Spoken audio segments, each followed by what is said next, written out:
بسم اللہ الرحمن الرحیم۔ السلام علیکم دوستو۔ قارون حضرت موسیٰ علیہ السلام کا چچا زاد بھائی تھا۔ وہ تورات کو دل سے پڑھتا تھا اور حضرت موسیٰ علیہ السلام کے ساتھ منافقت کرتا تھا، جس طرح کہ سامری نے آپ سے منافقت کی۔ قارون فرعون کا عامل تھا۔ وہ حضرت موسیٰ علیہ السلام کو ہر وقت اذیت دیتا تھا، جبکہ آپ قرابتداری کی وجہ سے اس کا خیال رکھتے تھے۔ جب زکوٰۃ کے حکم والی آیت نازل ہوئی کہ ہر 1000 دینار پر 1 دینار اور ہر 1000 درہم پر 1 درہم، ان کے لیے حکم یہ تھا کہ وہ اپنے مال کا 1/4 حصہ زکوٰۃ ادا کرے۔ قارون نے اپنے سب مال کو اکٹھا کیا تو وہ ایک ٹیلا کی شکل اختیار کر گیا۔ جب اس کو مال زیادہ دکھائی دیا تو بخل کی وجہ سے وہ زکوٰۃ ادا کرنے سے رک گیا۔ قارون کے خزانے کی چابیاں 60 اونٹ اٹھاتے تھے۔ ہر خزانہ کی ایک چابی تھی اور چابی 1 انگلی کی مقدار کے برابر تھی۔ اس سے اندازہ کرے کہ اس کے پاس کتنا مال تھا۔ قارون نے بنی اسرائیل سے کہا کہ حضرت موسیٰ علیہ السلام تمہارا مال لینا چاہتے ہیں۔ بنی اسرائیل نے قارون سے کہا کہ تو ہم میں سے بڑا مالدار ہے، جو کچھ تو کرنا چاہتا ہے ہمیں بھی اس چیز کا حکم دے۔ قارون نے کہا کہ تم میرے پاس پلاح زناکار عورت کو لے آؤ کہ جو حضرت موسیٰ علیہ السلام پر زنا کی تہمت لگائے، اس زانیہ عورت کو لے آؤ۔ قارون نے 1000 دینار اس پادشاہ عورت کو دیتے ہوئے یہ کہا کہ تو نے یہ کہنا ہے کہ حضرت موسیٰ علیہ السلام نے میرے ساتھ زنا کیا ہے اور میں اس کی وجہ سے حاملہ ہو گئی ہوں۔ قارون نے تمام لوگوں کو جمع کیا اور وہ دن بنی اسرائیل کے لیے عید کا دن تھا۔ قارون نے حضرت موسیٰ علیہ السلام سے کہا، آپ ہمیں واعظ و نصیحت اور ڈر کی باتیں سنائیں۔ حضرت موسیٰ علیہ السلام نے لوگوں سے واعظ فرمایا۔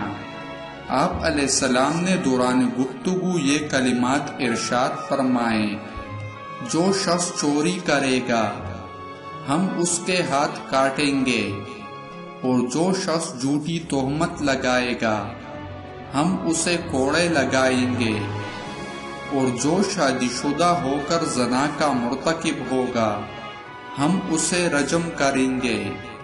قارون نے یہ بات سن کر کہا کہ اگرچہ وہ آپ ہی کیوں نہ ہوں۔ آپ نے فرمایا، اگرچہ میں ہی کیوں نہ ہوں۔ قارون کھڑا ہو کر کہنے لگا، بے شک بنی اسرائیل کا گمان یہ ہے کہ آپ نے پلاح عورت سے زنا کیا ہے۔ حضرت موسیٰ علیہ السلام نے فرمایا کہ اس عورت کو بلاؤ۔ جب وہ زانیہ عورت حاضر ہوئی تو آپ نے اس سے فرمایا کہ تجھے قسم ہے اس ذات کی جس نے تجھے پیدا کیا، سمندروں کو پیدا کیا، تورات کو نازل کیا، تو اس بات کی تصدیق کرتی ہے۔ اللہ تعالیٰ نے اس عورت کو سمجھ اور توفیق عطا فرمائی۔ اس نے عرض کیا، اے موسیٰ علیہ السلام، جو کچھ قارون کہتا ہے آپ اس سے بری ہے۔ قارون نے مجھے 1000 دینار اس غرض سے دیے کہ اپنی طرف نسبت کرتے ہوئے آپ پر جھوٹی تہمت لگاؤ۔ میں اللہ تعالیٰ سے ڈرتی ہوں کہ میں اس کے رسول حضرت موسیٰ علیہ السلام پر جھوٹی تہمت لگاؤں۔ حضرت موسیٰ علیہ السلام اس بدکارہ عورت کی یہ بات سن کر سجدہ میں گر گئے اور روتے ہوئے عرض کیا، اے میرے رب، اگر میں تیرا سچا نبی ہوں تو تو مجھ پر کرم فرما۔ اللہ تعالیٰ نے حضرت موسیٰ علیہ السلام کی طرف وحی فرمائی، اے حضرت موسیٰ علیہ السلام، میں نے زمین کو تیرے فرمان کے تابع کر دیا ہے، تو اس کو حکم دے جو کچھ آپ چاہتے ہیں۔ حضرت موسیٰ علیہ السلام نے فرمایا، تم میں سے جو قارون کے ساتھ ہے وہ اس کے ساتھ رہے، اور جو شخص میرے ساتھ ہے وہ اس سے الگ ہو جائے۔ سارے لوگ قارون سے سوائے 2 آدمیوں کے جدا ہو گئے۔ حضرت موسیٰ علیہ السلام نے زمین سے فرمایا کہ تو ان کو پکڑ لے۔ زمین نے ان کو پکڑا، یہاں تک کہ وہ درمیان تک دنس گئے۔ وہ حضرت موسیٰ علیہ السلام کے سامنے آہوازاری کر رہے تھے۔ پھر آپ نے زمین کو حکم دیا کہ تو ان تینوں کو پکڑ لے۔ زمین کے اندر وہ مزید دنسنا شروع ہوئے اور گردن تک دنس گئے۔ ساتھ ہی وہ تینوں حضرت موسیٰ علیہ السلام کے سامنے عاجزی کرنے میں مصروف تھے، لیکن حضرت موسیٰ علیہ السلام نے شدت غضب کی وجہ سے ان کی طرف کوئی توجہ نہ فرمائی۔ آپ نے پھر زمین کو حکم دیا کہ تو ان کو مزید اپنے اندر لے جا۔ وہ تینوں زمین کے اندر چلے گئے اور زمین ان پر مل گئی۔ بنی اسرائیل آپس میں ایک دوسرے سے سرگوشیاں کرنے لگے۔ انہوں نے یہ بات کہی کہ حضرت موسیٰ علیہ السلام نے قارون کے بارے میں اس لیے بد دعا کی ہے تاکہ اس کے گھر اور اس کے مال کے وارث بن جائے۔ حضرت موسیٰ علیہ السلام نے جب ان کی یہ بات سنی تو آپ علیہ السلام نے اللہ تعالیٰ کی بارگاہ میں دعا کی، یہاں تک کہ قارون کا گھر اور اس کا تمام خزانہ زمین میں دنس گیا، جیسا کہ اللہ تعالیٰ نے فرمایا، ہم نے قارون اور اس کے گھر کو زمین میں دنسا دیا۔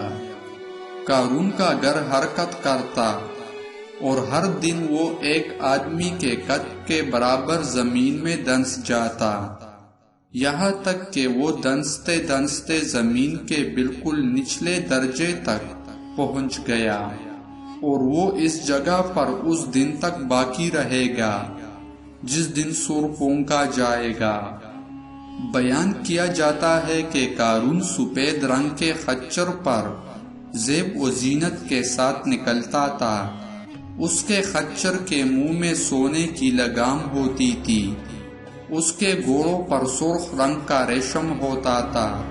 قارون کے دائیں جانب 300 لڑکے اور بائیں جانب 300 خوبصورت لونڈیاں ہوتی تھی، ان پر زیورات اور ریشم ہوتا تھا۔ قارون نے حضرت موسیٰ علیہ السلام کی تکذیب کر کے، ان کے حکم کی مخالفت کر کے ان کے سامنے تکبر کیا تو اللہ تعالیٰ نے قارون کو اس کے خزانے سے بڑے گھر سمیت زمین میں غرق فرما دیا۔ دوستو، یہ تھی حضرت موسیٰ علیہ السلام اور قارون کا واقعہ۔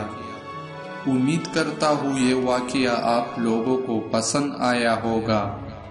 اگر پسند آیا ہے تو آپ سب سے گزارش ہے کہ مزید اسلامک واقعات اور بیانات سننے کے لیے ہمارے یوٹیوب چینل کو سبسکرائب کریں اور ویڈیو کو لائک اور شیئر کریں۔